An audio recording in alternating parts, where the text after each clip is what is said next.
Hi there and welcome to my channel. I'm Jennifer. This is A Country Life and welcome to Crocktober Extravaganza 2021. It was a whole year ago already. How is that even possible?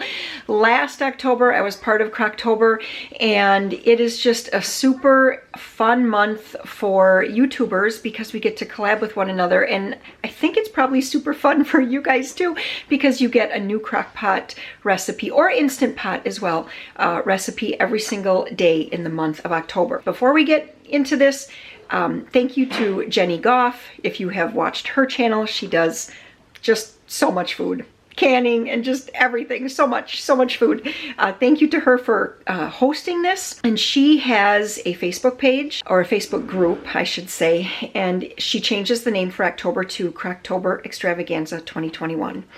And I'll put that link in the description box below if you want to go over there. Last year I was a part of that for the month, and holy cow, there was so much going on over there. Lots and lots of discussion about the recipes, and people would try the recipes throughout the month that different people shared, and they'd share if they made it exactly or they changed it up and how they liked it and just all of that. It's so fun. So that's happening again this month. Today being October 2nd, you only have one video from this year to go and watch, and that is Jenny's from yesterday. So I'll also share last year's playlist in the description box below as well, so you can go check out last year's Crocktober recipes. All right, let's get on with it. To all of those that are new here, welcome. I am so happy to have you here in my kitchen.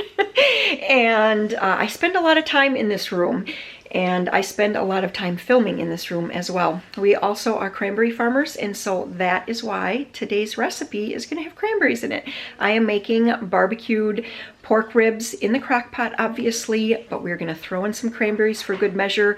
I think that when you use a store-bought, I'm getting ahead of myself, but when you use like a store-bought barbecue sauce, I tend to like the ones that are a little bit sweeter like that. Sweet Baby Ray's is a favorite around here. I think the cranberries are a great addition because it just adds a little tartness and it just balances out the flavors. I just like to do it that way. So okay, let's get right to this. The first thing, obviously, that you're going to need for cranberry pork ribs is going to be your ribs. I have just under 8 pounds of ribs here. Tonight for supper, we are going to be feeding 6, 7, 8, and then our 2 grandchildren. But we're not really feeding them hardly at all because one is 15 months and one is 3 weeks old. So they're not going to eat really a whole lot of anything. But so for all practical purposes, we're feeding 8 people tonight. Now, the first thing I'm going to do is flip it over here, and we have to remove this membrane. So if you have never bought ribs like this, let me see if I can get a hold of this. So can you see that little, it's slippery, that little bit right there, right there. I'm going to remove that. So I'm going to put the camera down, or actually I'm going to get the camera set up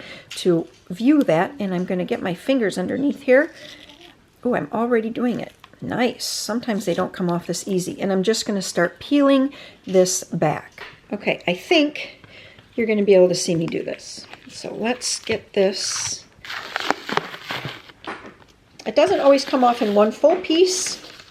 You just keep on working at it. The first time I did this, I thought, oh my gosh, this is going to take forever. And I'm actually surprised at how quickly it goes. And if you need to, you can help it along with a knife.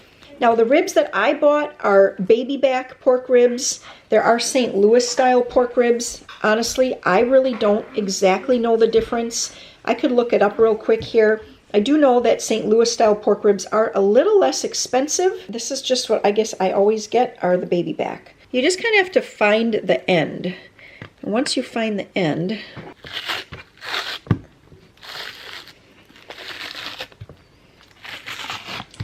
so you probably saw the flower in my hair. That's because I have an 8-year-old. She's a good one for picking flowers. So Maria's going to help us. She wants to put together the rub. So into that bowl, Maria, you're just going to have to listen, okay? And you're going to have to open up everything and put everything in the bowl, okay? Mm-hmm. So we need 2 tablespoons of brown sugar, 4 teaspoons of paprika, 2 teaspoons of garlic powder, 2 teaspoons of onion powder, 2 teaspoons of salt, 1 teaspoon of pepper. And then do you mix it all together? Yep. So what we're going to do is we're going to flip over our ribs. And dump it. Oh, there's blood. There's blood. Well, yeah, there's going to be a little blood. It's raw meat, honey. And then you're gonna put half of it. I'll do one. I'll do this one. Okay. And then you do that one, okay? And we're gonna rub it on. Yep, just rub it, rub it, rub it. Just adds super, super good flavoring. And some of it'll cook off because as the fat renders down and kind of drips off, some of the seasoning will come off with it. And that's okay, that's why we put extra. We put like extra seasoning on. Cut these into chunks. I'm using a big 8-quart crock pot, and so I can fit a pretty good slab of ribs in my crock pot. Turn it on warm or low in advance just to kind of get it warming. I like to use these little liners. If you haven't ever used those before, they are nice. Obviously, it's another thing to throw into the landfill, but let's look at it this way. It also reduces a whole lot of water usage when having to wash and soak and scrub and all of that. And my teenage son appreciates that I use these because he's our dishwasher. What we're gonna do is layer this up. So we're gonna put ribs, barbecue sauce, cranberries, ribs, barbecue sauce, cranberries, and we're just gonna do that all the way to the top. So what we're gonna do here is try to put about a half a cup of sauce, of barbecue sauce, over top of the ribs. And then I have my frozen cranberries right here. I have lots and lots and lots of those. I'm just going to put a handful until it looks just like that. And we're going to do that 4 times. We're going to get the cover on. Now, one thing, be sure when you're using these liners that you really seat your lid in, because if there's a lot of folds in the liners, especially if they come like one size fits all, and if you're using a smaller crock pot, sometimes what happens is that there's too many folds and then your lid doesn't always fit on perfectly. So really make sure that you seat that in there well. Now, if I had started this a little bit earlier, I would put these in for about 7 hours on low or 4 hours on high. What I'm going to do today, though, is set them on high for the first hour, and then I'm going to turn it down to low. And the goal is going to be to get these out of the crock pot at about 5 o'clock, because then I'm going to, well, should I tell you right now? Yes, I'm going to. Then I will put them on a cookie sheet. Obviously, I'm going to wash this. I will put them onto a foil-lined cookie sheet, and then I'm going to put more barbecue sauce over it. Someone just brought in a remote control. And then I will put it in the oven under the broiler for about 10 minutes or so. Now, with my gas oven, I can broil for 10 minutes and that'll be fine. With my electric oven, when I had that, I could not broil for 10 minutes. It would have been burnt to a crisp. So just kind of be aware and make sure that you broil, you know, only according to your oven. Some are hotter with the broiler, some are not so hot, so just kind of pay attention to that. Okay, we're gonna just let this go. I calculated out the time. I know it's 5 o'clock that I want to take these out. I am gonna set my timer though for 1 hour, so that I don't forget. Let's just do timer, 10, 20, 30, 40, 50, 60, start. That way I will not forget to turn it down to low. I've done that. Have you done that before? It's kind of a bummer when that happens and then your chicken either gets overcooked or it's ready too early. Anyway, that's it. It is so easy to do this. It's really all about the rub and it's all about that kind of slow cooking. And of course, it's all about the cranberries. Well, it's later in the day. I lost my flour. I turned down the crock pot to low now. I actually kept it on for 2 hours because after 1 hour on high, it just wasn't like as hot as I had wanted it to be. I wanted to already start to see, well, let me show you. I don't want to take the cover off though, but this is what I wanted to see. Starting to look, you know, like condensation building up. I wanted to see that the cranberries were starting to look just a little bit mushier and things like that. And I cannot just show you one thing in the kitchen on any given day. So I'm going to make some cookies. I was calling for the kids, but no one seems to be answering me. Maybe they're outside. So we picked up 2 of these the other day because it was Emily's birthday. Emily is our oldest daughter. She just turned 24. Maria wanted to make her some cookies for her birthday that said, "Happy birthday, Emily." And so we have some cookie cutters that are the letters of the alphabet. Rather than make homemade, just because it was getting late, it we weren't going to get home late until Friday. Her birthday was Saturday, and I'm like, we're just not going to have time to make cookie dough, chill it, yada yada, right? So we bought 2 of these. We only needed to use 1, and so I had this one sitting in the fridge. It says if when you want to roll them out, you have to add an extra 1/4 cup of flour to the dough. So that's what I'm going to do. I'm just going to squeeze this out. I always just kind of twist it out like this until I get it all the way down to the end. I'm going to knead in that 1/4 cup of flour, and then we're going to make some pumpkin cutouts.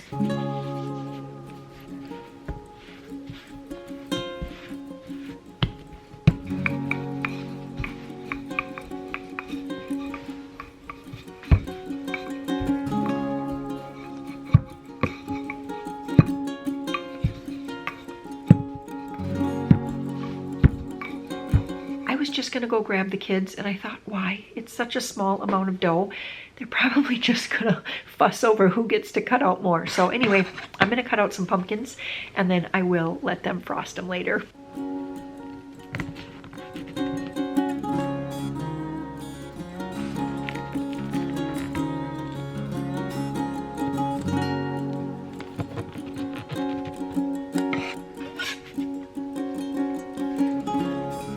Well, I told you before that we're cranberry farmers, so I could not have a video without yet another cranberry recipe for you guys. So this recipe actually is in my cookbook on page 45.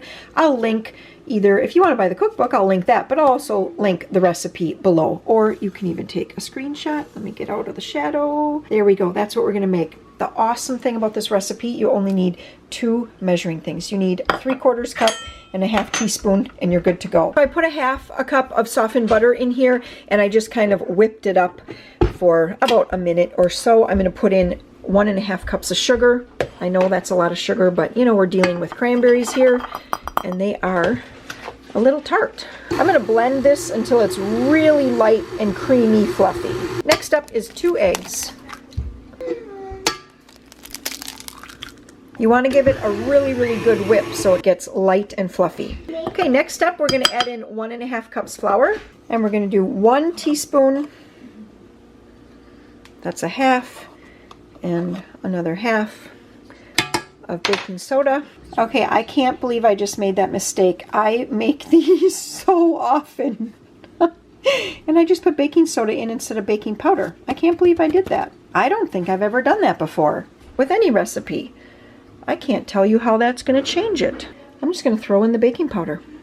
And we're just going to call it good. Alright, and then I need to put in a 1/2 teaspoon of salt. But, you know, this is going to be interesting because now I have a teaspoon of baking powder and baking soda. We're going to go with it. I think it's going to be okay. We have a variety of cranberries called high reds, and they actually get red a lot faster. So already like mid-September they're red, and the kids picked these. They went down into a high red bed and picked these. There's a couple of them that are still a little green, but I'm going to use these cranberries since I have them in the fridge. Otherwise, I always use frozen cranberries because I always have pounds and pounds and pounds and pounds of cranberries in the freezer. So we're just going to measure out 2 cups of cranberries, and then I'm going to measure out a 1/2 cup or maybe a heavy 1/2 cup of walnuts. Get that mixed in here and get it in the 9x13 pan. If you use fresh cranberries, you will hear them pop a little bit. If you use your big mixer, that's okay. If you use frozen cranberries, this may hop around a little bit. That too is okay. I do it always. I don't over mix it at this point though. I just stirred it just barely until they're mixed up. Now, as I put it into the pan, I can distribute the cranberries as necessary if they didn't get blended in really, really well. 350 degrees for about 40 minutes. The cranberry bars are out of the oven exactly 40 minutes. They look very different. It's just amazing what 1 extra teaspoon of baking soda can do to totally change up a recipe. It has a very, very different consistency. I'm going to be putting cream cheese frosting on this. Probably no one is even going to say a word. But anyway, yeah. When you make it, don't put the baking soda in, okay? Okay. I'm taking off the cover for the first time, and the meat seems tender, just how I want it to be. I use the tongs to transfer over the racks of ribs to this foil-rimmed or foil-lined pan. 1 rack fell apart, so that's what this is. A bunch of bones. There's a whole bunch of bones in here. the meat literally just fell right off the bones. But the other ones came out nice and intact still, which was the goal. Sometimes you think, oh, it'd be so nice if it's completely fall off the bone, but you don't want it like that. You actually want to be able to serve them looking like ribs. At least I do. I'm going to foil it. I'm going to put, when I take the foil off, I will put a little bit of barbecue sauce over the top and then put them under the broiler for just a few minutes.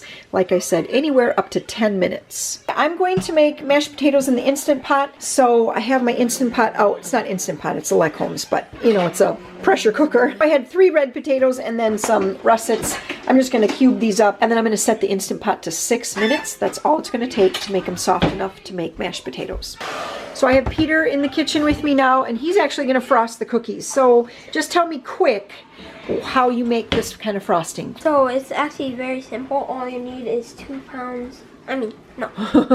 2 pounds. tablespoons of softened butter and then a teaspoon of vanilla. If you're making a lot of cookies, like 2 cups of powdered sugar. But if you're making not that many, like we are, I just did 1.5 cups of powdered sugar. And you just mix that all together and add teaspoon by teaspoon of milk until it gets all nice and creamy. Hey, we're going to see if we have some orange sprinkles or something to make the pumpkins look pumpkin-y. Otherwise, we might put in a little orange food coloring. Does your kitchen ever look like this when you're starting to get ready for supper? Look at it. Everywhere, I feel like there's just a mess. Anyway, oh, there's the Instant Pot going. So I made cream cheese frosting for the cranberry bars. Peter got all of the cookies decorated, and then we found some Halloween colored sprinkles, so we put those on. Warren opened up the pork and beans, and those are warming over here. Yes, we're just gonna let this come down in pressure for just a couple minutes. I'll open it up and get those all mashed up with some butter and milk. So I just put a little bit of barbecue. Whoa, coat. Okay, I'm not used to having a little toddler around. And we are just going to put that in there on broil. Emily and Sparky are over. And Joe, of course, scooped up Aisley right away. And he's got the perfect little jiggle, don't you, Joe? Yeah. You know just how to jiggle her. It's so sweet. So sweet. Okay, I want to show you how soft after just 6 minutes the potatoes are. They are literally perfectly soft. It's such a nice way to just make really fast mashed potatoes. I'm going to take this out of here now because I don't like the way it spins, and I'm going to just get these all mashed up. So I did put in not quite a cup of water in here when I put the potatoes in to the Instant Pot, and I don't drain that water out. I just leave that water right in here. Joe. 2. Aren't you supposed to get meat first before you get all the cookies? 2. You took 2, huh?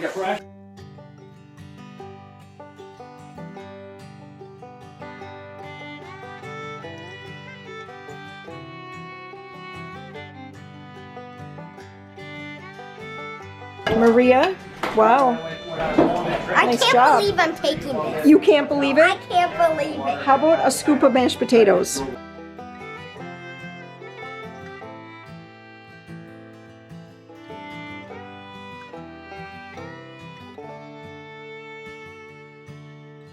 Supper is all done, and I don't normally lounge and vlog, but it's just working out that way right now. The ribs were super good. I was very happy with that brand. Smithfield was the brand of ribs that I got, baby back pork ribs, and I think that that does make a difference. I hope you guys really enjoyed today's video, and I know that I enjoyed filming it. I am so excited to see all of the other recipes coming that everyone will be sharing in the Croctober Extravaganza 2021. So you will want to be sure to check the description box below, where I'll have listed out everybody's channel that is going to be participating, as well as the playlist from last year, a playlist from this year, a link over to the Facebook group, and just all that fun stuff. If you stuck around this long, I'd love to have you be a subscriber, and you'll never miss another video, which we have a lot of cranberry harvest coming up. So if that's something that you're like, wow, what is growing cranberries all about?